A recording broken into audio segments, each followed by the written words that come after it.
Students, ऊष्मीय प्रसार, thermal expansion. Students, जब किसी पदार्थ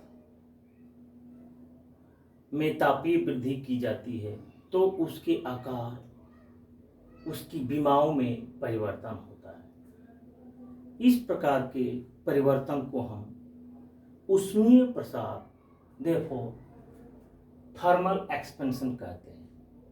स्टूडेंट्स, सपोज मान लीजिए कि कोई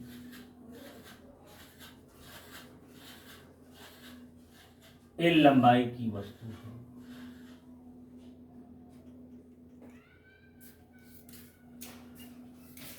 The initial length of this object is just L, and जब हम इसके ताप में वृद्धि करते हैं, सपोज इसके ताप में वृद्धि डेल्टा टी करते हैं, तो इसकी लंबाई में सूक्ष्म वृद्धि डेल्टा यल हो जाती है। इसके लंबाई में सूक्ष्म वृद्धि डेल्टा यल हो जाती है। तो जो लंबाई में वृद्धि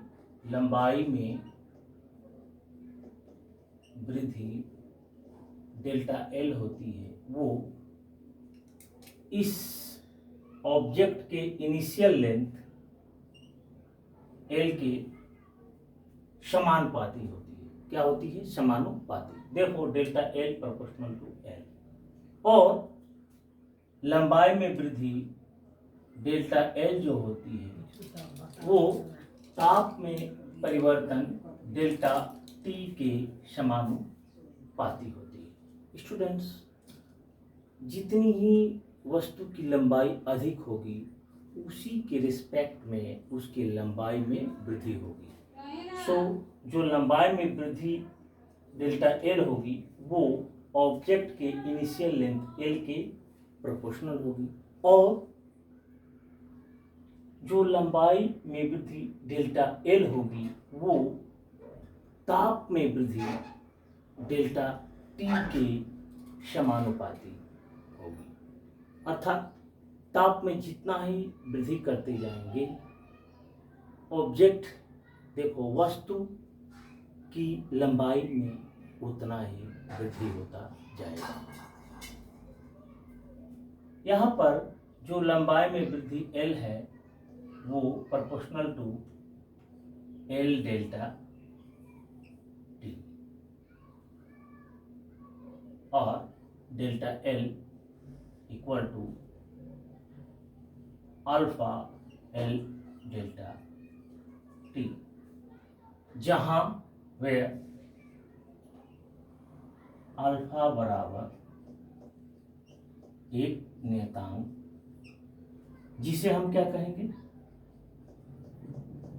जिसे रेखीय प्रसार गुणांक कहते हैं। रेखीय प्रसार गुणांक कहते हैं।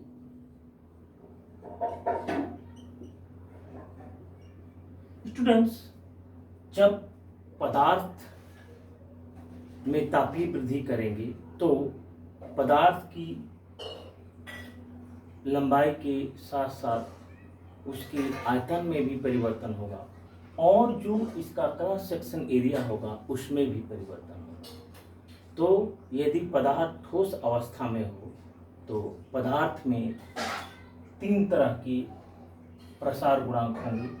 एक रेखीय प्रसार गुणांक, दूसरा क्षेत्रीय प्रसार गुणांक, और तीसरा आयतन प्रसार गुणांक। तो अभी तो हमने आपको रेखीय प्रसार गुणांक के बारे में बताया, आइए बताते हैं। ठीक इसी प्रकार से जो क्षेत्रीय प्रसार गुणांक होगा, क्षेत्रीय प्रसार गुणांक को हम बीटा से डिनोट करते हैं, और बिल्कुल यहाँ पर देखा जाए तो अल्फा बराबर आपका डेल्टा एल अपान एल डेल्टा टी होगा। तो इसी के अनुसार जो क्षेत्रीय प्रसार गुणांक बीटा होगा वो डेल्टा एल के स्थान पर हो जाएगा डेल्टा ए, अर्थात अनुप्रस्थ काट क्षेत्रफल में परिवर्तन अपान एल के स्थान पर ए मीन्स जो आपका इनिशियल क्रॉस सेक्शन एरिया है वो into delta T into delta T. आइए ठीक इसी प्रकार से आयतन प्रसार गुणांक, आयतन प्रसार गुणांक गामा इक्वल टू, जिस तरह से डेल्टा ए है तो यहाँ पर हम डेल्टा भी कर देंगे। देखो आयतन में परिवर्तन, आयतन में परिवर्तन upon v means initial volume means प्रारंभिक आयतन इंटू डेल्टा टी मीन्स ताप में परिवर्तन। स्टूडेंट्स, इनका मात्रक देखा जाए जैसे कि ये आपका रेखीय प्रसार गुणांक अल्फा है, डेल्टा एल का मात्रक मीटर, डेल्टा एल का मात्रक मीटर अपॉन एल का मात्रक मीटर और डेल्टा टी का मात्रक degree. Metre metre cancel out तो 1 डिग्री सी, या इसी को कहेंगे प्रति डिग्री सी, प्रति डिग्री सेल्सियस। यहाँ भी एरिया का मात्रक मीटर स्क्वायर, नीचे एरिया का मात्रक मीटर स्क्वायर कैंसिल आउट हो जाए। यहाँ पर metre square upon metre square into degree Celsius, metre square cancel to metre square 1 degree C को हम क्या कहेंगे प्रति डिग्री सेल्सियस। यहाँ भी वॉल्यूम का होगा आपका metre cube upon metre cube into degree Celsius, metre cube cancel out to metre cube 1 degree C अर्थात प्रति डिग्री सेल्सियस। तो अल्फा मीन्स रेखीय प्रसार गुणांक, कमा बीटा मीन्स क्षेत्रीय प्रसार गुणांक और गामा मीन्स आयतन प्रसार गुणांक, तीनों का मात्रक प्रति डिग्री सेल्सियस होता है। तीनों का मात्रक क्या होता है प्रति डिग्री सेल्सियस।